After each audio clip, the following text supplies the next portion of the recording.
Up on Mountain News this morning, health leaders here in our region look for help from their communities as they continue to help people heal after historic flooding. And an organization collects thousands of books to help refill the libraries of some of the flood-damaged schools here in eastern Kentucky. Dedicated to eastern and southern Kentucky, this is WYMT Mountain News this morning.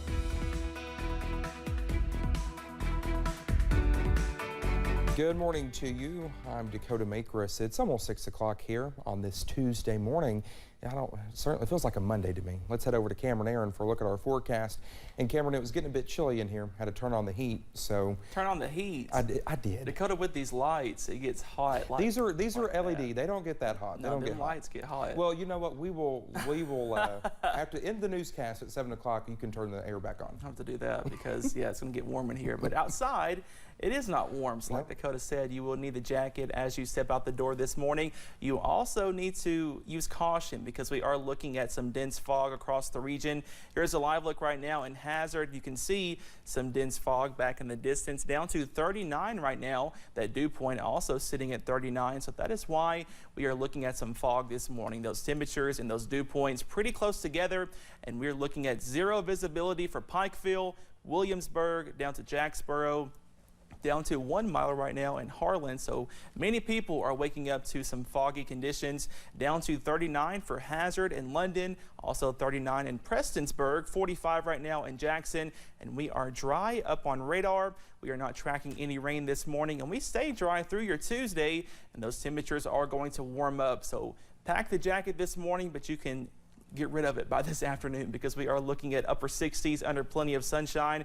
We are tracking a cold front though by Friday. I have those details in that full forecast coming up in just a little bit. Dakota. All right, Cameron, thank you. Well, dozens of people came out to Letcher County Central High School Monday night to learn more about the FEMA property acquisition and buyout program. It's a lengthy, complicated process, but for many, it's necessary to recover. Our Keaton Hall reports. Barbara Turnmeyer is from Jenkins. She, like many of her neighbors, lost her home the night of the floods. My son and I had went to sleep on the couch, and he rolled over and his hand fell into the water. At first, she thought her son was joking. I said, Connor, go back to bed. I said, there's no water in this house. He said, Mom, get up. He said, there is water all over the house. He said, get up. Turnmeyer came out to Letcher County Central High School on Monday night, trying to learn more about the FEMA buyout program, which offers homeowners a chance to sell their flood-damaged properties to the local government. It allows for the community, whether that be the county or the city, to apply on behalf of its citizens if they would like to participate in the buyout program or acquisition program. The program application is available to everyone in the region, but the process on average takes 3 years to complete. It is a FEMA program that the state is the designated, administrator, if you will, or the pass-through, and then we pass that on to the county or the city. Turnmeyer says she's thought about applying for the program, but is having a hard time cutting ties with her home. Yeah, I love Letcher County, don't ever want to leave it. You know, I love the city of Jenkins, and I'm going to stay there until the day I die, I guess. In Letcher County, Keaton Hall, WYMT Mountain News. Well, if you would like to apply for the buyout program, you can go to your local disaster recovery center. Well, thanks to Primary Care Centers of Eastern Kentucky, more than 100 families impacted by recent flooding have been able to receive new household appliances. Primary Care is helping families through a disaster relief grant program with the Kentucky Primary Care Association, but now those involved are asking for community support to continue this effort. It feels great, but it's also frustrating that we have almost that many more. We know that we have more than that needs help as well. So we're looking high and low for funding everywhere we can ask for it. The Kentucky Rural Health Collaborative's disaster recovery program has helped 142 Eastern Kentuckians impacted by flooding, but with assistance, those with primary care hope to help even more. Well, an organization collected more than 15,000 books for Eastern Kentucky schools hit hard by flooding. The International Book Project's Book Drive's goal was to collect 5,000 books, and well, it far exceeded that by a good amount. The books will fill the library at Heinemann Elementary School in Knott County. The extra will go to the Heinemann Settlement School and a second elementary school. Well, an EKU forensic science professor says he's on the cusp of inventing a device. He says it will speed up the turnaround time for DNA samples, and it could help police agencies deal with the backlog of thousands of untested sexual assault kits. Jeremy Toms and photojournalist Danielle Crenshaw sat down with the professor who wants to make a difference.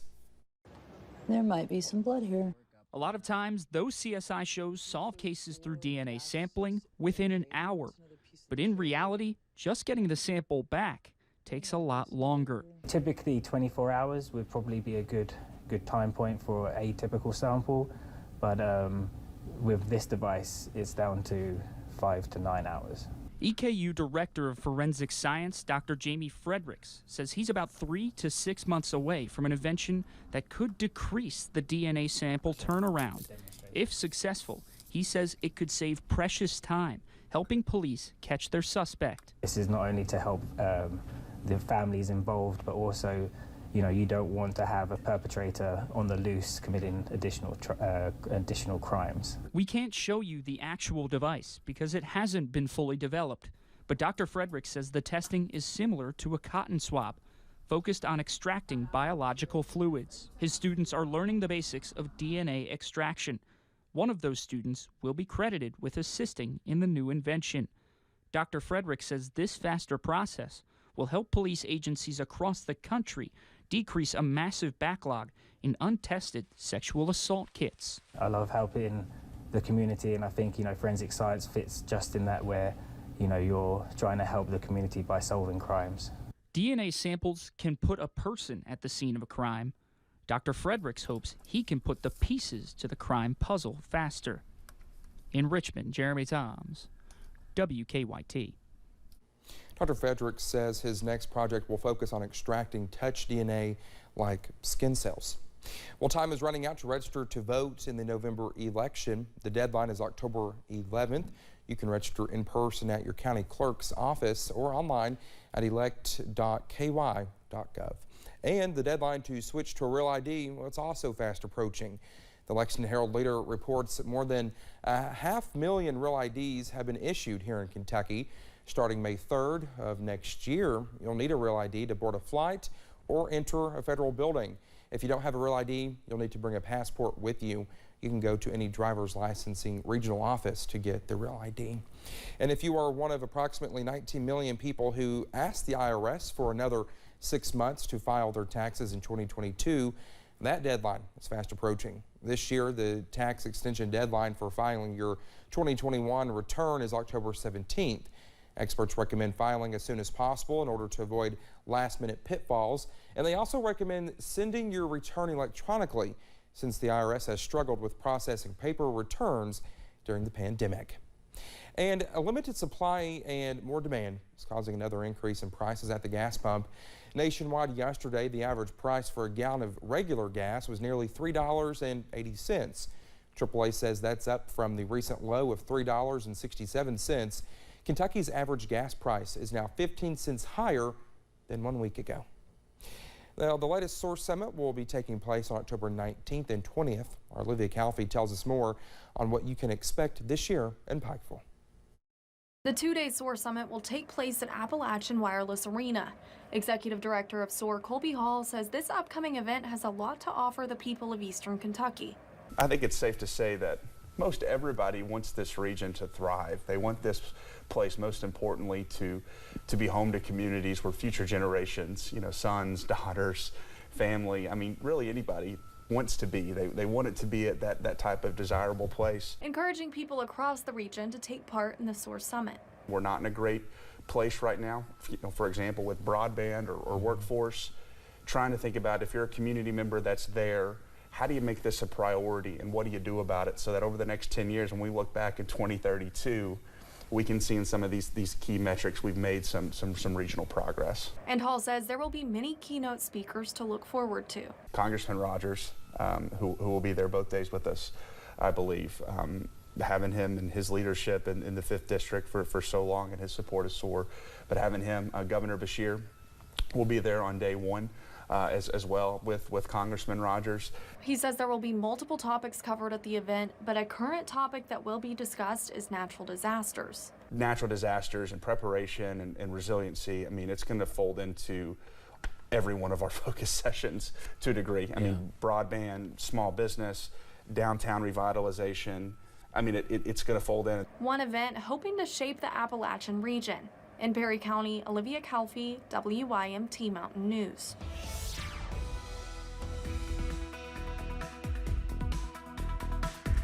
The big story this morning is the dense fog across the region right now. Here's a live look over in Whitesburg in Letcher County. You can see some fog back in the distance, and many people are waking up to zero visibility. That includes Prestonsburg and Pikeville over towards Logan, here in Hazard, also over to Williamsburg, waking up to zero visibility. Down to 1 mile right now in Harlan, and temperatures are also chilly as you walk out the door. So be sure to grab the jacket. Upper 30s, lower 40s as you step out the door. But we are going to warm up into the middle 60s as we get close to lunchtime, and that planner is looking pretty good. We stay dry under plenty of sunshine. Temperatures warming up into the upper 60s later on today. We are tracking a few rain chances though by Friday. I have that full forecast coming up in just a little bit. Dakota.